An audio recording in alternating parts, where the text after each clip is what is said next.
The Pacific Island hopping campaign emerged in response to Japan's rapid expansion in the Pacific following the attack on Pearl Harbor in December 1941. The United States recognized the need to push back against Japanese advances and regain control of key strategic points in the Pacific. The primary objective was to strategically isolate Japan by capturing islands with airfields and naval bases, which could be used as stepping stones for further advances. This approach aimed to avoid costly head-on confrontations with heavily fortified Japanese positions.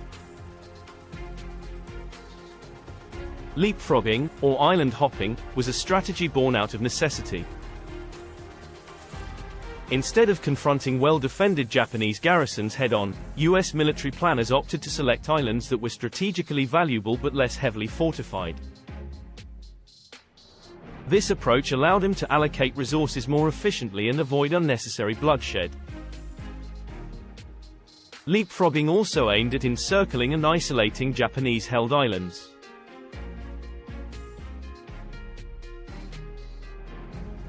By bypassing certain strongholds, the Japanese garrisons were cut off from reinforcement, resupply, and escape routes, making their eventual capture more feasible.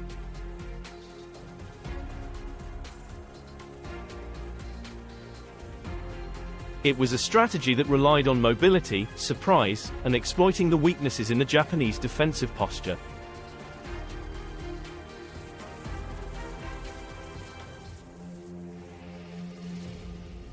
Admiral Nimitz was appointed Commander-in-Chief of the U.S. Pacific Fleet in December 1941.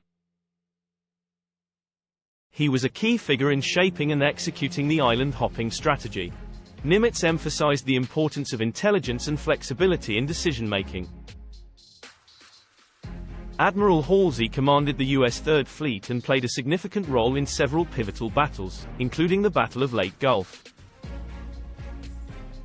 His aggressive leadership style was instrumental in achieving key objectives.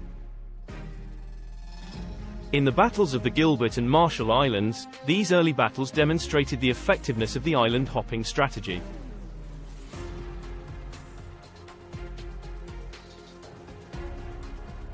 For example, the Battle of Tarawa in the Gilbert Islands highlighted the challenges of assaulting heavily fortified positions but ultimately led to victory.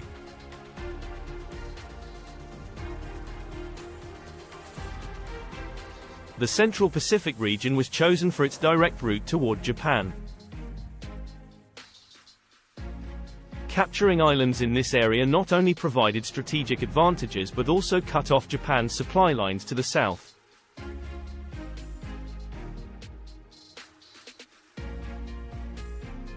The capture of the Marianas Islands, particularly Saipan, Guam, and Tinian, marked a turning point in the campaign.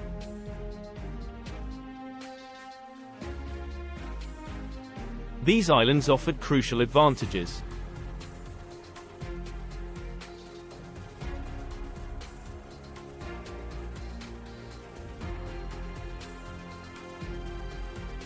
The airfields on these islands were long enough to accommodate the B-29 Superfortress bombers. This development was essential for the U.S. to launch sustained, long-range bombing campaigns against the Japanese homeland.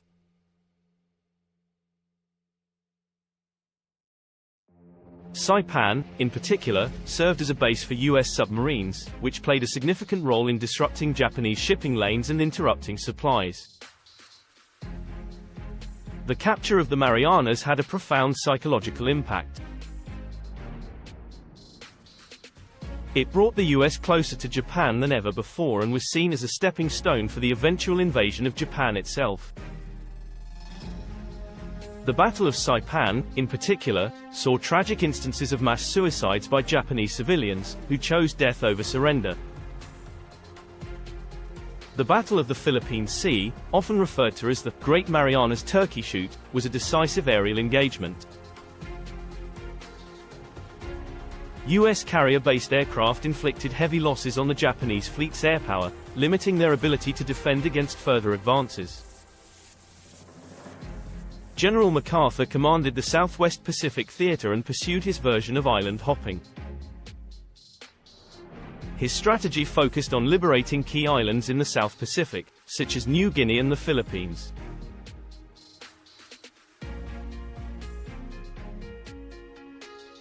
The Battle of Lake Gulf was a major confrontation involving multiple fleets and marked the return of General MacArthur to the Philippines.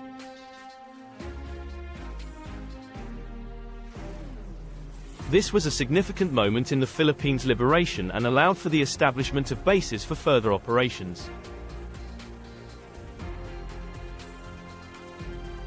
The Battle of Iwo Jima was crucial because the island's airfields provided emergency landing strips for damaged B-29 bombers returning from Japan. Its capture came at a high cost in terms of casualties. The Battle of Okinawa was one of the most ferocious and deadly battles of the campaign. It secured bases for the planned invasion of Japan and demonstrated the extreme measures the Japanese would take to defend their homeland.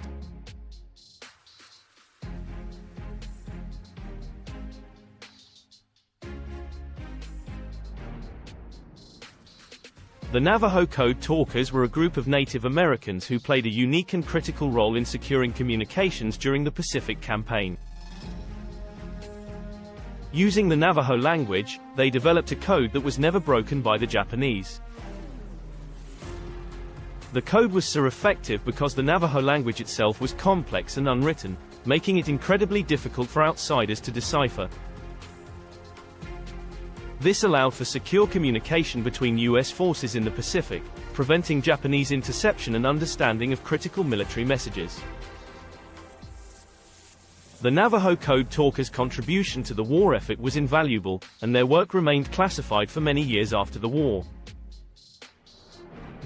In the months leading up to the atomic bombings of Hiroshima and Nagasaki, the U.S. initiated a campaign of extensive firebombing raids on Japanese cities. Cities like Tokyo, Yokohama, and Osaka were left in ruins, resulting in the deaths of hundreds of thousands of civilians. This strategy was aimed at not only weakening Japan's industrial and military capabilities but also at sapping the morale of the Japanese population and their willingness to continue the war. It played a role in convincing Japan's leadership that the situation was untenable, contributing to their eventual decision to surrender. The dropping of atomic bombs on Hiroshima and Nagasaki in August 1945 dramatically altered the course of the war. The devastating power of these bombs led to Japan's surrender, avoiding the need for a full-scale invasion of Japan's home islands. Victory over Japan Day occurred on September 2, 1945, when Japan officially surrendered aboard the USS Missouri in Tokyo Bay. This marked the formal end of World War II. The success of the island hopping strategy demonstrated the effectiveness of flexibility and adaptability in warfare. It also influenced post-war planning for the occupation and reconstruction of Japan. The island hopping campaign resulted in heavy casualties on both sides. The strategy's success, while reducing the need for large-scale invasions, was still a costly endeavor in terms of lives lost and resources expended in the Pacific theater. It played a pivotal role in bringing about the end of World War II in the Pacific.